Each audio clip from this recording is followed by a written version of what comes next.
Standing up in McKinney, this is According to Callus. And we're back. It's Monday. It's the 14th of November, and whoo-hoo, we're 6 days in after the election, and guess what? We still don't know who won. Well, on to other more important things I have to tell you. Before we get into it, share, like, subscribe, comment on the show. Every little bit helps. We had a very interesting week in the lead up to the election. Kind of messed with some of the numbers. Kind of missed that 50K stretch goal by a little bit there, but we're back on it. And, maybe we're a week behind, but we'll see. In any case, get the word out. I strive to bring interesting and new things to the show every day. Talking primarily about things going on in Collin County / Texas. And you know what? We're not going to pretend that the rest of the country doesn't matter or there aren't interesting things going on. But everybody else talks about that ad infinitum. So we're going to try and focus just a little bit on what's going on in Texas, Collin County specifically. So the Monday Madness will begin now. All right.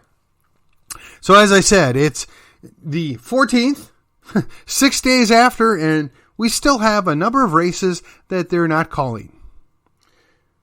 I don't know why that is. I don't know if the cheat didn't go smoothly enough for them or if there are just that many incompetent administrators out there, but apparently it's a major challenge to count ballots that it takes an entire week to get it done. Hey, but, if you voted for the Republicans, democracy is dead. You're never, ever going to be able to vote again. And hey, just so we're clear, the Republicans, some of them, say the same thing about if the Democrats would have won. So we're going to call it a draw. No team wins. The sad thing is we lose. It always comes down to we lose. And I don't know about you, but I don't find that exciting at all. So we got to deal with the idea that elections can't be decided for a week, and we have to deal with the problem that the elections were likely stolen in many ways. Why do I say that? Oh, again, it's the same old, right? Don't know about Arizona, don't know about Pennsylvania, don't know about Nevada. Oh, I know, some of them they've already called, but mysteriously, the people that really had no business winning won. I mean, what does it take? Do they literally have to crash the economy into nothing before the team on the outside wins? It's just a farce. It reminds me of the meme where they got Tom with Jerry in his jaws saying, Tom never kills Jerry, otherwise the show is over. Could that be it? Don't know. You make your own decision. I think more accurately, a friend of mine named Jeremy, he said, and I quote, well, I'm going to not quote, but I'm going to paraphrase. As I paraphrase, until you go back and fix 2020, 2022 is never ever going to be an accurate election. I think it's fair to say, based upon what we've seen, that's probably the case. In Florida, there was no question who won. It wasn't even close. And I mean, even in Georgia, in the race that mattered, that would be the governor's race because the governor wanted to keep his job, that wasn't close. Now, as for the U.S. Senate and the rest of us and the rest of the country, well, we don't really care about you. The governor got his. You can say the same about Texas and Arizona. Oh my gosh. I've already talked about it. We're not going to waste our breath anymore. Philadelphia, apparently you like dead people and brain dead people over mediocre Republicans. And Nevada, do we really expect to win there? I mean, that's the crime capital of the world, aka Vegas. And when I say crime, I should really say the vice capital of the world, because if you don't criminalize it, it's not a crime. Hey, baby, what happens in Vegas stays in Vegas. Kind of sounds like some parts of McKinney, but that's another story. All right. So I am going to take a moment now. I'm going to read a post. I wish I could take credit for it, but a friend of mine, Brian Roberts, out of Grayson County, which is about 25 miles north of me in the middle of Grayson County, He put a great post out, and I don't know that I could have done a better job saying what he said. So without further ado, I will read it to you. As we begin another 4-year term with a useless rhino governor in Texas, I can only consider what Texas might look like today if Deborah Medina would have won in 2010. Now, for those of you who don't remember who Deborah Medina is, I suggest you go look it up.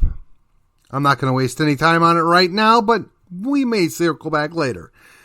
She ran as a small government, freedom-loving candidate with practical Texas-first solutions that were speaking to the hearts of even mainstream Republicans. She had an excellent debate performances. Where she differentiated herself from big government Perry and Hutchinson. The result was a rapid rise in the polls, jumping from 4% in 1 week to 24% the next. But her campaign was sabotaged, and the establishment held on. Since then, freedom in Texas has been under constant assault by rhinos, and as a result, we barely resemble the proud, confident, liberty-minded Texas that inspired the world's freedom lovers. This apathy and conditioning made it possible for a sitting governor to shut down the state for a year, destroying countless lives in the process. Now Abbott and his army of rhino state representatives are headed back to Austin. The wheels have come off in the U.S. and Texas. Leadership is ill-equipped to deal with it, as they are quite on board with the globalism and refuse to fight even the most offensive attacks on individual medical freedom. We have open border that welcomes 5,000 illegals a day. Led by these clowns, Texas is destined to crash and burn morally and economically with the current trajectory set by D.C. If this is the fate of Texas, then Texas will eventually crawl out of the ashes to a reset world without the freedoms guaranteed to us. I'm not exactly sure how actual Texans should proceed given the lackluster and compromised state leadership, but at the end of the day, the solution starts with a T and ends with exit. Oh my gosh. Kudos, Brian. This is most outstanding. I wish I had the wordsmithing on paper that this gentleman has put down here. All right. Now let us go back just a little bit here. See, we've already decided that the elections can't be decided because they haven't decided who they're going to stick us with. The elections were clearly stolen, though we're not allowed to say that. And elections seem to not really solve any issues because, quite frankly, if Tom kills Jerry, there's no more show. So what are our options? Well, Mr. Roberts came to a similar conclusion, or has had a similar conclusion, if you will, that I have had. We can't fix the whole country, but maybe we can fix Texas. Maybe the fix is within Texas. Maybe, just maybe. Now that I've given you the stunning opener, let me transition to a brief interlude here. Well, I remind you that Tuesday, the 15th of November, we're going to have a school board meeting in McKinney, Texas, whereupon the school board is likely to tell us how they're going to absolve themselves of responsibility for books that are in the library. And while we're at it, we're going to make it even more difficult for you to challenge the trash that is put in the libraries. While all this is going on, I'll be downtown McKinney at the Pantry, also home of Cocktail Creamery, getting ready to host the Collin County Patriots. And we've got a twofer. Yeah, that's right. We're going to get two guys that say they were at the January 6th event, and they're going to give us their firsthand testimony of what went on. And before you go any further, there has been some, shall we say, questions about the reliability of their testimony. Well, it is my job as the interviewer to make sure the interviewee answers enough questions to where you can feel some level of confidence, or lack thereof, of their testimony. As Fox News once used to say, We report, you decide. Well, that's kind of what we're going to do here. And then when we're done with that, we're going to have none other than Jeff Younger come and pay us a visit. And he's going to tell you about I don't even know how I could say this in a positive or peaceful way. Basically, he's going to tell you about how his ex-wife is going to destroy his son and is getting aided and abetted by the Texas government in doing it. And how even the Republican Party, the so-called conservative party, doesn't seem to care about it one bit. If that doesn't pique your interest, come by for the spiked ice cream. It's most delicious. Or if you're in the mood, enjoy a nice dinner courtesy of the pantry. It doesn't cost that much, and the food and the desserts are well worth it. Okay, brief interlude over.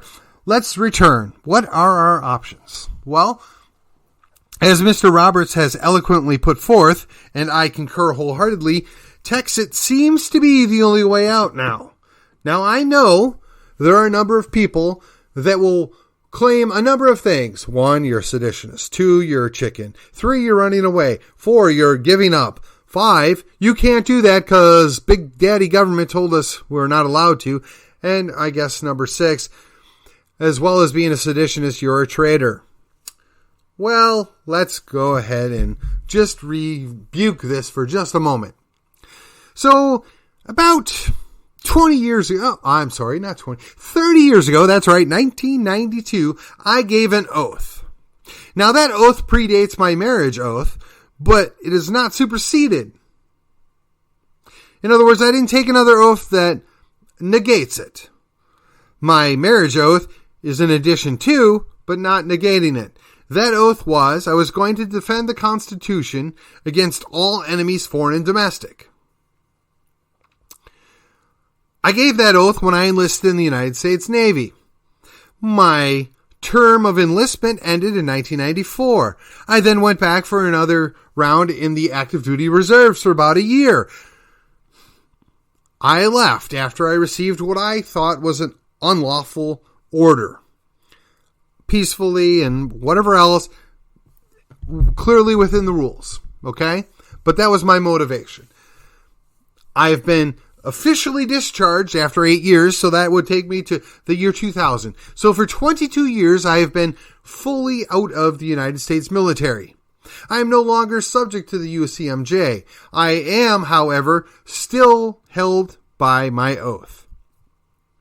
And regardless of the nonsense that went down with the Oath Keepers and the sellouts that were running that place and fell on line with the Alphabet Soup Agency people, I can support the idea without being involved in any of that nonsense.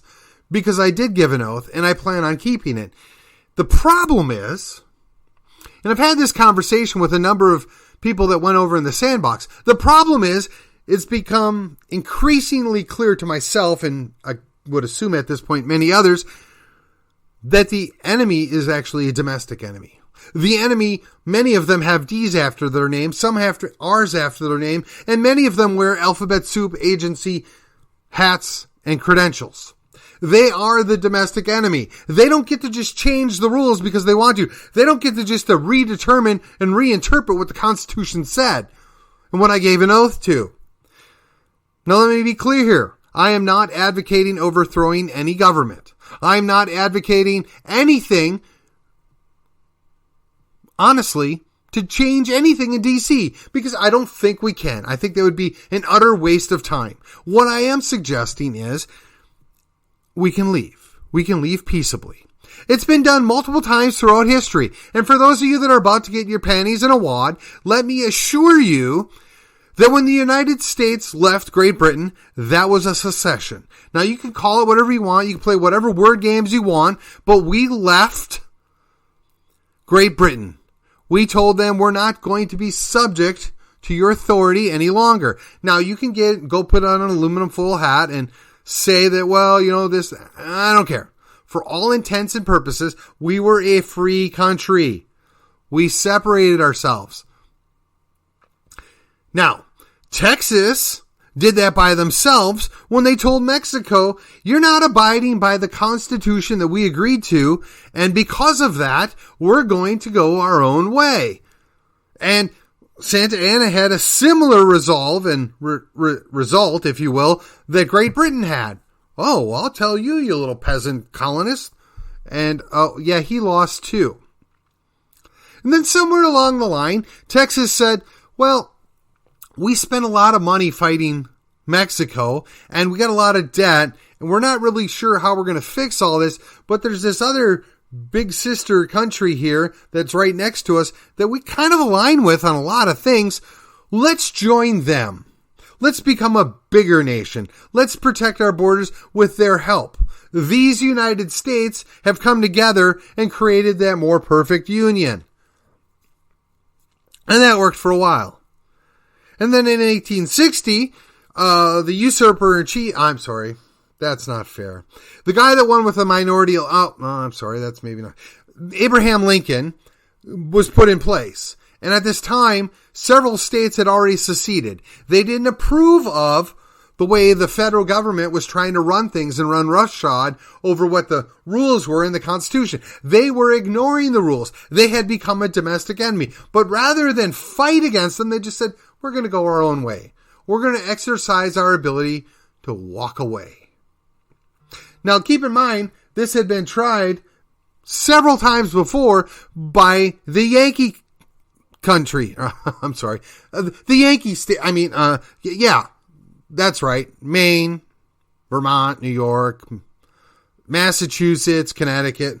Those states, they looked multiple times at seceding, and they used it as a weapon, if you will, to get what they wanted. They wanted certain concessions out of the federal government, particularly from the southern states that had a plurality or control of the federal government at this time. And they used it well, and they got what they wanted. However, when the shoe was on the other foot, in the southern states said, well, we want these things. And yes, I'm well aware slavery was one of those issues. But when we want these things, they didn't get those concessions. They didn't get somebody that was willing to work with them. They said, okay, well, we're just going to go our own way. South Carolina led the way. And then eventually 10 more states followed suit, including Texas. So these states said, okay, guys, we're not really happy with the way this government's working that we helped set up, and you all aren't following the rules and you're abusing power, so we're going to go our own way. Only this time around, they weren't successful. This time around, the military took control and forced a dictatorship on those 11 states that tried to go their own way. And they subjugated them, they abused them, and they remade them in their own image, allegedly, to create Yankeefied southern states. They created a quote-unquote more perfect union under the jackboot of Washington, D.C. Now let me ask you, just because you're 2-1, does that mean that you stop? Does that mean that you say, well, we can't do this anymore, that we have no recourse, that we are going to be the abused child of the federal government forever? I suggest to you, no. No more than you would tell a woman to stay married to a man that beats the snot out of her, or if you prefer, the other way around. No more would you prevent a child that's being abused from getting himself emancipated or herself emancipated from abusive parents. You don't stay in an abusive relationship unless something's wrong with you, unless you're an enabler, unless you're mentally damaged. That's not a way to live. That's not an appropriate thing to do. You leave. Now maybe after time and healing and changes occur, you can reunite. But until that point, you leave. Texas has that opportunity. And yes, this is now morphing into a Texas Tuesday on a Monday. But here's the thing. At this point, every day ought to be a Texas Tuesday. We have been shown the federal government doesn't care. They have zero interest in fixing the problem. We have been shown the Republicans are toothless wonders. They have zero interest in fixing the problems. We have been shown that the Democrats are much better tyrants than the Republicans are. We have been shown that even the people that are ostensibly on our side in Austin have very little interest of fixing the problems. They only want to stay in power. How do we fix that? Well, we can't fix it at the federal level. We know this. We might be able to fix it at a state level in Austin. And the easiest, most effective way to do that is to separate out so that we can go in and recreate a better guard of liberty, to reinforce that these are what the rules already are and you must follow them. And if you don't, there are recourses far worse than impeachment. There are recourses that could be come into play. I gotta say right now, I'm a big fan of banishment. Oh, okay. Yes, you want to sell drugs? I got a place for you. It's called New Mexico. Oh, you want to be a pothead and sit at home and collect stamps and that free paycheck? Colorado's really nice this time of year. Oh, you're a big government tyrant and you want to tell people how to run and live their lives because, you're in charge of the HOA? Yeah, they have this place called California. They have another one called New York. I highly suggest you go there. We'll send your stuff for you. We're going to give you a one-way trip. I don't understand why it is that our state government is always playing also me or follow the leader. We have everything in Texas that we could and should be leading. We produce our own power. We have our own grid. We have our own refineries. We have our own waterway. We have our own ports. We have our own freeways. Yet we don't do anything with it. We have natural borders that we don't protect. We have some nice straight line drawn borders that, well, nobody really cares about those either. We have the Gulf of Mexico that covers up, a quarter of our border. How are we using that? Good question. If we are our own country again, if we're our own independent republic again, we can properly use those things. We can properly protect and benefit from all of the great natural resources that are in Texas. Why should it take 40 years to get approval to put in a reservoir? That's insane. Why should it take 30 years to build bridges? That's insane. Why do we allow ourselves to have our entire lives dictated by a few petty tyrants that have a title after their name that are 2,000 miles away? The even better question is, why do we tolerate it when it's in the next county over? One guy shut down his entire county because he wanted to. The fact that the guy wasn't run out on rails just says how bad it is in Dallas County. How do we fix that? Well, I don't know. Maybe quit importing people here that like a strong man. Quit pretending that he's doing anything to protect you.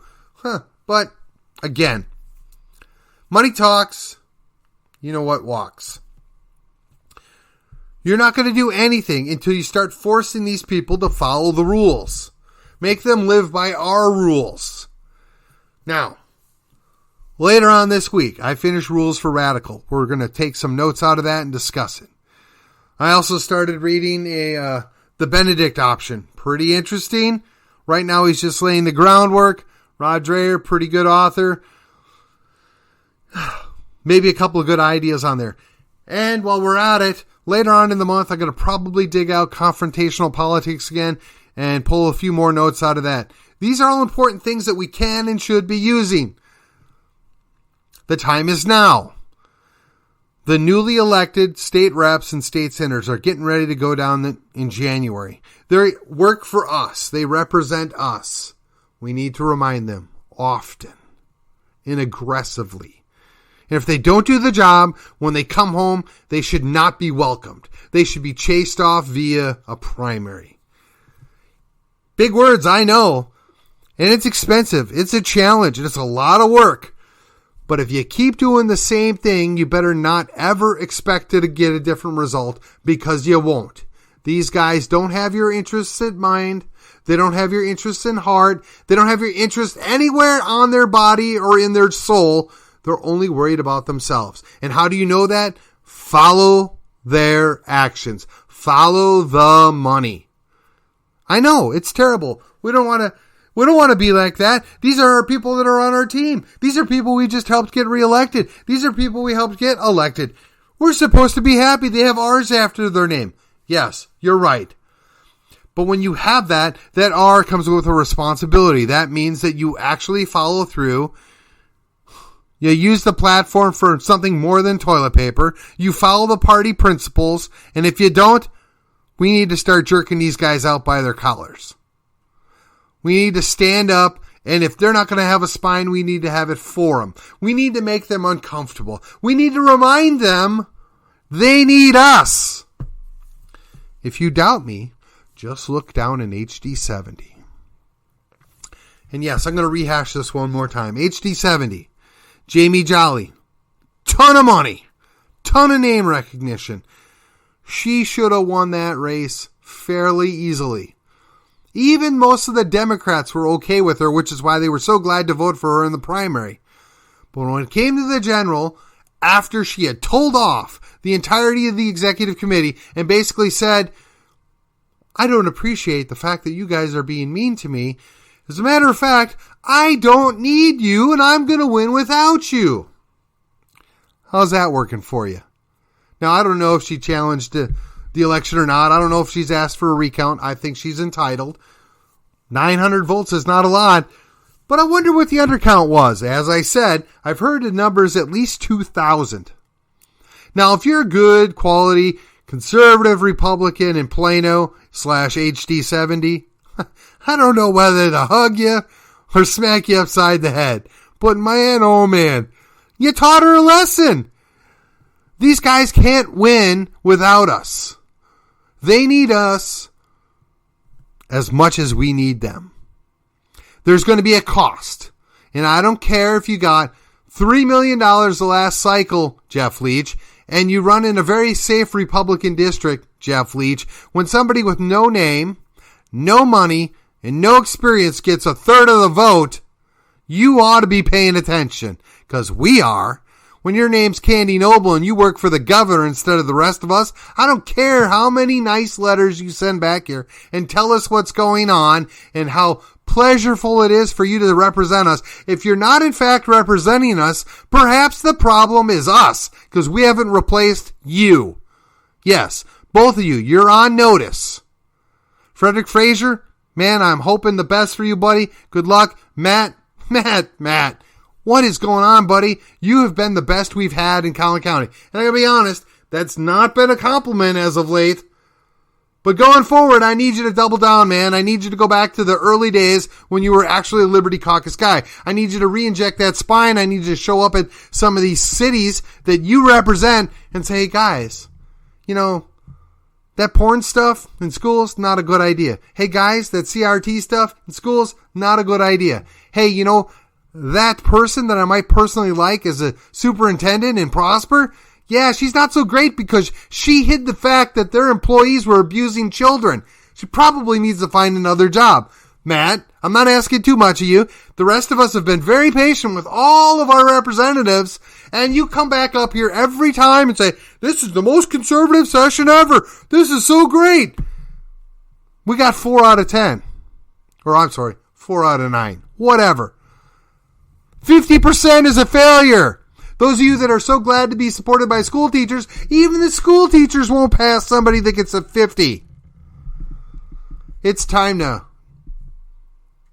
deliver.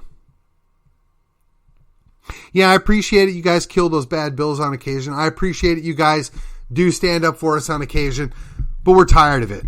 We're just tired. We can't win races that should have been ours to win. And then when we do win the races and we work our tails off to get you guys across, you act like you're annoyed with us. And I'm sorry, that's not the way it works. That's not the way it's supposed to be. When you're the boss in a company, you serve your people. They work for you, but your job is to empower them. Your job is to make sure that they keep the company working well. Likewise, as our reps, as our elected officials, we work our tails off to get you elected. And when you go down there and you ignore the things we've told you, you ignore the things we spent time, money, and effort to communicate to you guys, and you blow us off by saying, well, we just didn't have the votes for it. I'm sorry. I would rather we go down and defeat 50 times and get all the rest of those guys on record that opposed us than win once. It's important to win. It's very important to get the things done that we say we want. But I would much rather have a real vote where the people get outed for killing our bills than to quietly dispose of them in the background in committee. And we all know this is why you keep putting Democrats in charge of committees, so they'll do your dirty work for you. Well, Tom, it's about time you killed Jerry. And yeah, the party might be over, but if you do a good job, we're going to be very happy and we're going to send you back the next time. But if you continue to do this BS show where you give us just a little bit, the scraps off the plate, if you will, I'm going to tell you, you're not going to get a lot of help next go round. We might just have to HD 70 you. And if you think I'm joking, I'm not. And as we begin the new session with a bang, I'll say it to you one more time. I'll be back with a Text It Tuesday tomorrow. And until then, I will see you on the other side.